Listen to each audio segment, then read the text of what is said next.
Hola, ¿qué tal? Espero que te encuentres bien. Vamos a continuar estudiando pandas. Y para eso vamos a importar estas librerías. Pues obviamente pandas, numpy, matplotlib. Vamos a graficar en algún momento. Lo primero que vamos a explicar es cómo subir datos. Vamos a poner una variable que se va a convertir en un data frame. Vamos a utilizar pandas y vamos a utilizar el método que se llama read-csv. Lo que le vamos a pasar por parámetro es el nombre del archivo con el que vamos a trabajar. Este es un archivo separado por comas. También funciona para traer archivos que sean .txt, pero también podríamos subir hojas de Excel, solamente que el método cambia, ¿no? Ya no diría read CSV, diría read Excel. Podemos traer información que tenga la forma de JSON. Podemos conectarnos con bases de datos para traer la base de datos. Nosotros vamos a trabajar con este archivo separado por comas. Entonces estas son unas tiendas y esta es la información que me traje. Obviamente aquí se corta, no están todas las columnas, solamente me muestra las primeras 5 filas, las últimas 5 filas también, toda la información del medio no la veo. Entonces aquí podemos empezar a utilizar algunos métodos como shape para ver de qué tamaño es mi matriz de datos. Me estoy trayendo 1115 filas y 10 columnas. También puedo ver las primeras 5 filas con el método head. Este es por default, son 5. Si quiero más, le puedo pasar por parámetro el número de filas que quiero observar. Serían 10. Le puedo pasar 3 si quiero menos. Entonces me muestra las 3 primeras filas. Obviamente aquí la información se ve mucha porque esto ya tiene que ver con la visualización de Sublime Text. Puedo utilizar el método tail.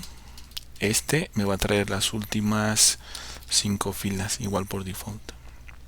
También puedo ponerle 10, pues me va a traer las últimas 10 filas. Si pongo 3, pues va cambiando, ¿no?, la información. También si quiero ver las puras columnas, utilizo la propiedad que se llama columns. Aquí me da una lista y puedo ver las columnas. Si quiero contar las columnas de una manera diferente, puedo utilizar la propiedad, la función len, y aquí me dice cuántas columnas son, ¿no? Puesto que me regresa una lista, pues la puedo contar. También si quiero ver qué tipo de dato tiene cada columna, puedo utilizar .dtypes. Entonces esto es muy importante porque nosotros aquí vamos a separar los datos en columnas o variables, como lo voy a estar mencionando aleatoriamente, columnas o variables. Voy a tratar de mencionar más columnas para no meterme en problemas. Entonces vamos a ver qué tipo de columnas son.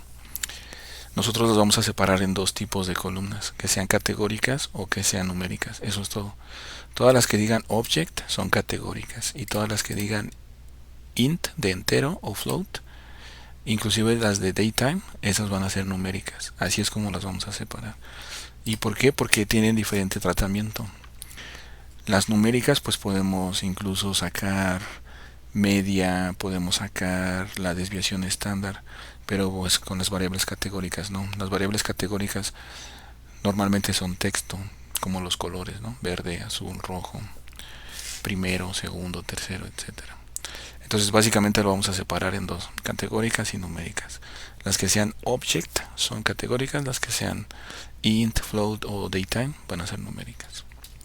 Y entonces tenemos un método que nos muestra todo esto junto. Ese método se llama info. Le pasamos nuestro data frame .info. Aquí nos dice cuántas entradas tiene, cuántas observaciones o filas. Son 1115. Aquí nos dice el índice de la... No, más bien el índice de la columna, el nombre de la columna, y nos dice cuántas filas tienen datos. Por eso dice not null. Entonces esta columna que se llama store tiene todos sus datos llenos. Y además nos dice el tipo de dato que es. Y por ejemplo aquí donde dice competition open since year, tiene 761 columnas llenas, nos dice que es de tipo flotante. Entonces, como nosotros vimos con el método, con la propiedad shape que tenía 1115 filas, aquí estamos viendo que tiene datos faltantes. Eso es lo siguiente que vamos a comenzar a observar, pero primero vamos a trabajar en cómo subir la información. Entonces el método que vamos a utilizar se llama read CSV. Si nosotros queremos trabajar con otras columnas que no sean las que trae el archivo, podemos utilizar la propiedad names y entonces le pasamos una lista con los nombres que nosotros queremos. En este caso le pasé numeritos. Cuando lo imprima me va a mostrar mi data frame, pero con los nombres que yo le asigno. Sería 1, 2, 3. También podría hacer lo mismo con nombres en español. Pasarle una lista con los nombres, pero traducidos al español. Y es que sería el resultado, ¿no? Entonces esta sería la propiedad names. Pero nosotros vamos a trabajar con los nombres en inglés. Bueno, otra manera de hacerlo es utilizo el método readCSV, subo mi matriz de datos con los nombres que mi matriz tenga, store type, y después directamente puedo utilizar la propiedad columns para modificarlos. Utilizo tiendas.columns y lo igualo a una lista con los nombres en español. En este caso también podrían ser números, ya vimos. Entonces la primera matriz me muestra los nombres originales, la segunda matriz ya muestra el cambio. Estas son algunas propiedades que podemos utilizar. Entonces nosotros vamos a trabajar con la matriz de datos, pero con sus nombres en inglés. Lo primero que vamos a hacer después de que ya subimos los datos y que ya vimos que tiene algunas propiedades que podemos utilizar es vamos a empezar a trabajar con los datos faltantes. Aquí es donde vamos a invertir bastante tiempo. Es donde vamos a invertir muchísimo más tiempo en limpiar toda la matriz de datos. Entonces tiene un método que se llama isNull. Lo que va a hacer es que me va a regresar valores falsos y verdaderos. Me va a regresar falso donde sí haya datos y me va a regresar verdadero donde sí nos estén faltando datos. Pero pues nos está devolviendo toda la matriz completa. Si queremos resumirlo un poco más, podemos anidarlo con otro método que se llama sum.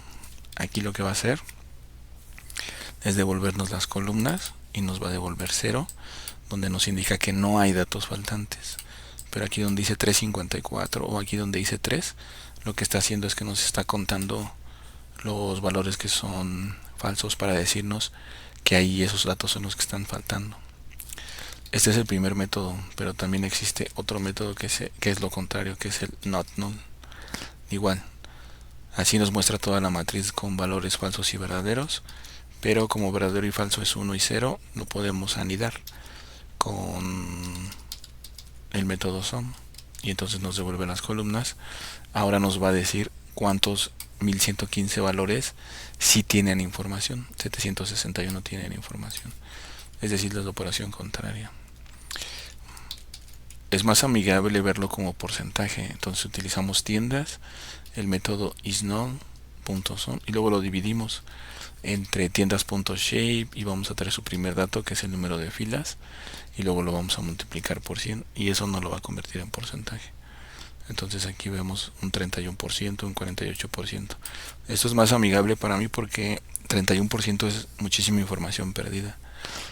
Bueno, decir muchísima información pues no dice nada, ¿no? Pero si ya ves 48%, pues ya puedes tomar una decisión. Por ejemplo, estas columnas las vamos a eliminar. Nos vamos a deshacer de ellas. ¿Y cómo lo vamos a hacer? De la siguiente manera. Pandas tiene un método que se llama drop. Se llama drop y lo vamos a utilizar para eliminar esas columnas.